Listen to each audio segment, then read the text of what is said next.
Поїхав в штаб з єдиною метою набити пику, бо тримати ділянку любою ціною, я вже казав тобі. Ти, курва, любою ціною, яка ціна, люба для тебе. Приданий підрозділ не жалко нікому. Ну, бояться об'єктивно доповідати погані новини наверх, прикривають. Жахливе словосполучення. Ситуація важка, але контрольована. За це словосполучення тільки треба розстрілювати. Прикривають. Жахливе словосполучення. Ситуація важка.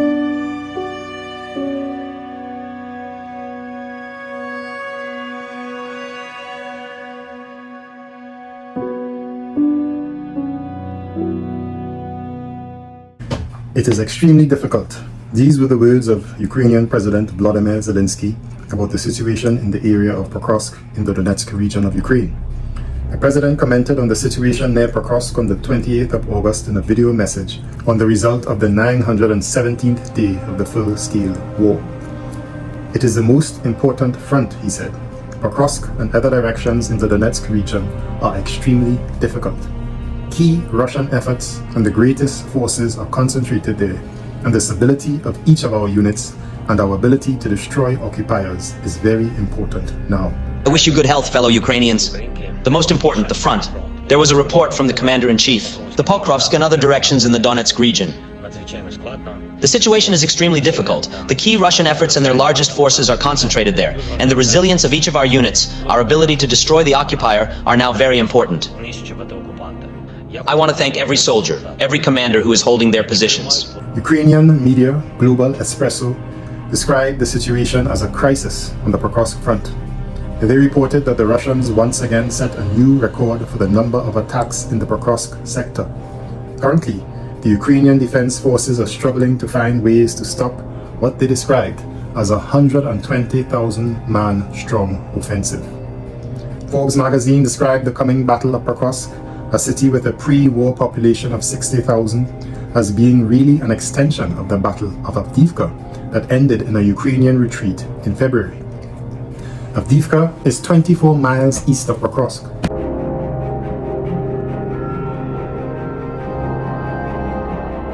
It was a fortress that protected settlements, railroads and roads to the west. The Ukrainian garrison in Avdiivka had run out of ammunition in mid-February, according to the American newspaper, and therefore had no choice but to flee.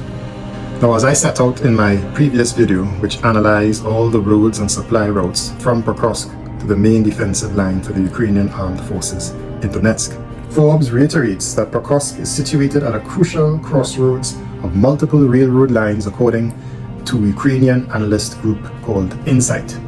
They quote that it has become a key delivery and railroad distribution hub, facilitating the supply of Ukrainian forces across a broad front line from Vuhledar to the north of Donetsk and beyond. And thus, as I have said, in taking Pokrovsk, Russia could weaken Ukrainian defenses all along the eastern front line, a critical precondition for a wider Russian advance that could result in the full occupation of Donetsk. So the Ukrainian defenders in Donetsk are in a crisis mode, while their most elite reserves are trying to hold on to a bulge created in Kursk with no military significance and separated from the most important front in the east, as President Zelensky described it. That, I think, is the only fair assessment one can give for the current Ukrainian strategy in this war. So today we will give a frontline update with a focus on Pokrovsk, Donetsk and Kursk as examined by Western and Ukrainian media. And then I will also give my take on the current situation and what I expect to see in the upcoming months at the end of the video. And despite the fact that the Ukrainian armed forces are still attacking in Kursk, you will see that their gains are almost at a halt, while the Russian gains in Donetsk not only continue, but have increased. So let's get into it. In the southern section of the front line, Russian troops completely pushed the Ukrainian armed forces beyond the Karlivka-Seldove road and occupied the villages of Komishivka, Petiche, Kalinove and Memrik. Ukraine's defenders, who have been holding the line at Karlivka for several months, are now under threat of encirclement and will soon be forced to retreat to new positions further south. However, the most intense fighting was on the western section of the front. The Russian army advanced 4 kilometers towards Selidove, a town that was supposed to hold back the occupiers' advance. Now the Russians are less than 2 kilometers from its outskirts. The defense of Novohorodivka, which was also expected to be a strong defensive point where the invaders would be stalled for at least a month, was the most unsuccessful, reports Ukrainian media. The town was practically occupied by the Russians in just a few days. The Ukrainian defense forces retreated and the enemy has now opened the way to Pokrovsk and Myrnograd, which are only 3.5 kilometers away.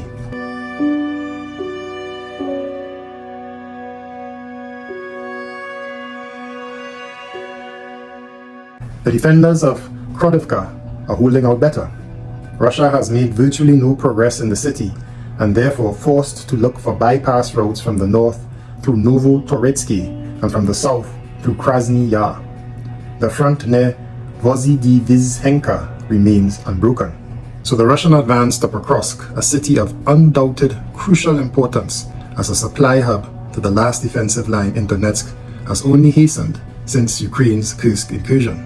And thus, even in Western mainstream media, the assessment of Ukraine's decision to separate its forces and attack in Kursk has become even more doubtful. Forbes magazine put it this way: when the Ukrainian commander General Syrsky opted to invade Kursk with a strong force of thousands of troops drawn from 8 or more brigades, it surprised some observers. Why weren't these troops reinforcing Pokrovsk instead? The generous reading of the Ukrainian strategy in Kursk is that the invasion was meant to draw Russian regiments away from the east, relieving the pressure on Pokrovsk. Indeed, the commander of the Ukrainian ground forces, General Syrsky, admitted this was the real purpose here. One of the goals of the Kursk operation was to divert enemy forces from the direction of Pokrovsk. The enemy understands this, so they continue to concentrate efforts on Pokrovsk. In that sense, the invasion of Kursk may have been a diversion. If so, Forbes report that it has failed. Citing the Pro-Ukraine Conflict Intelligence Team, or the CIT, they said in quotations, the offensive in Kursk region not only failed to prompt the deployment of some Russian forces in Donetsk, but also exacerbated the shortage of Ukrainian personnel in the region. Instead of rushing its best troops to Kursk to blunt the Ukrainian advance, the Kremlin scraped together a motley counter-invasion force including many young conscripts. These reinforcements have slowed but not halted the Ukrainian invasion. More importantly, for Russian strategy, they have allowed the Kremlin to keep its eastern forces intact. The result, 3 weeks into Ukraine's invasion of Kursk, is that the Russian offensive in the east is not only continuing, it is gaining momentum. The CIT noted that although they anticipated that the town of Novohorodivka would be captured in the coming days, the pace of the Russian advance has exceeded their expectations, not only in failing to slow down as it approached the town, but even accelerating.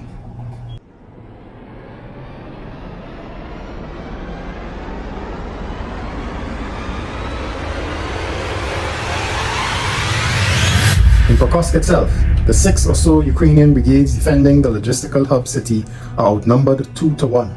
Without help, they might have no choice but to surrender Pokrovsk, and soon. If the Ukrainian command does not take measures to stabilize the situation, the CIT warned that Russian forces can be on the outskirts of Pokrovsk within a few weeks, as opposed to months, as they previously believed. But Pokrovsk is more than just a key supply route for the Ukrainian defenses in the Donbass. First Post described it as an economic powerhouse in the Donetsk region. Before the war, the town was a thriving industrial center with a population of approximately 69,000 residents, many of whom were employed in coal mining, metallurgy, and machine building.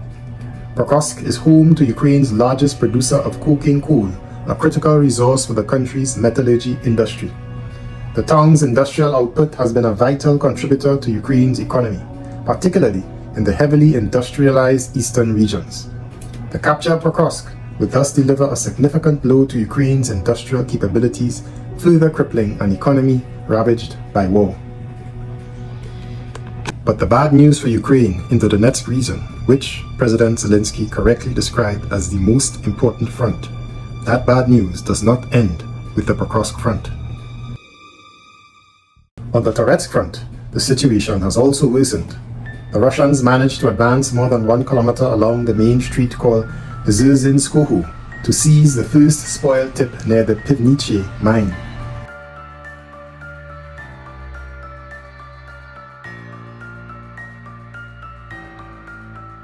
In this way, they began to balance Ukraine's advantage in terms of height. The other two spoil tips in the southeastern part of the town are also under threat of occupation, as the Russians not only stormed them head-on, but have also begun to flank them. After the complete occupation of Zalizny village, the Russian troops began to move westward to intensify the offensive on New York and the southern outskirts of Donetsk. So by all reports, what we are seeing is a very alarming pace of a Russian offensive in the east that begs a question as to the usefulness and the strategy behind the Kursk incursion. Has Ukraine been able to take anything in Kursk that could account for the collapse of the defenses in the east? Has the Kursk invasion afforded the Ukrainian armed forces any benefits, even if not militarily, that can justify the upcoming loss of Pokrovsk? Well, let's switch to that front line and see for ourselves. According to Ukraine media, the battle remains in Koronevo, where Ukrainian troops are in full control of the village and the eastern part of the neighboring village. The Russians continue to defend themselves in the western part of the neighboring village, and the Ukrainian armed forces are trying to cut off their retreat to Kursk. The Ukrainian army continues to target the Kursk highway with drones and missiles and are conducting offensive operations in this direction. For example, near Ugoni, Ukraine managed to destroy Khabarovsk's command center, including their commander. Apparently, the Ukrainian forces have advanced toward the village of Kromskiye Biki and Bolshoye Soldatskoye, but Ukrainian media Espresso reports that they left behind a number of villages where Russian troops remained. This week, they have been clearing territories that are actually under Ukrainian control. The villages of Kovchok, Sheptukovka, and Pogrebki, and Birikovka, and others are next in line for clearing. Until the garrisons of these settlements are destroyed or captured, it will be difficult for the Ukrainian armed forces to move forward and fully control the territory. On the eastern flank of Ukraine's offensive, the Ukrainian defense forces focused not so much on advancing as on securing the flanks and expanding the territory already occupied. In particular, they successfully fought in Push, Karnoye, and Roskaya Konopelka. The Russians, on the other hand, are reinforcing their contingent in Kursk and conducting a series of counteroffensives on the eastern and northern flanks, especially in the area of Bolshoye, Soldatskoye. So in the detailed assessment, we can safely say that the Ukrainian armed forces are now focusing on holding their territory in Kursk, while they continue to try and expand it where they can. But for some time now, perhaps for the last 6 or 7 days, there has not been any major advances of the Ukrainian armed forces in Kursk. In essence, the Ukrainians are merely digging in and trying to hold and clear the territory that they have already captured. In this foreign policy article, they describe the situation as follows. Ukraine's recent advances in Kursk region of Russia illustrate the difficulty of turning the tide of the war. Ukraine attacked an unusually ill-prepared section of the Russian front, which enabled Ukrainian forces to take ground quickly. But as Russian reserves arrived, the advance has slowed, and it appears unlikely that Ukraine will make any major breakthrough. The modest seizure of Russian territory may strengthen Ukraine's bargaining position in negotiations, ease Russian pressure on Ukrainian defenses in the Donbass, or weaken Russian President Putin politically.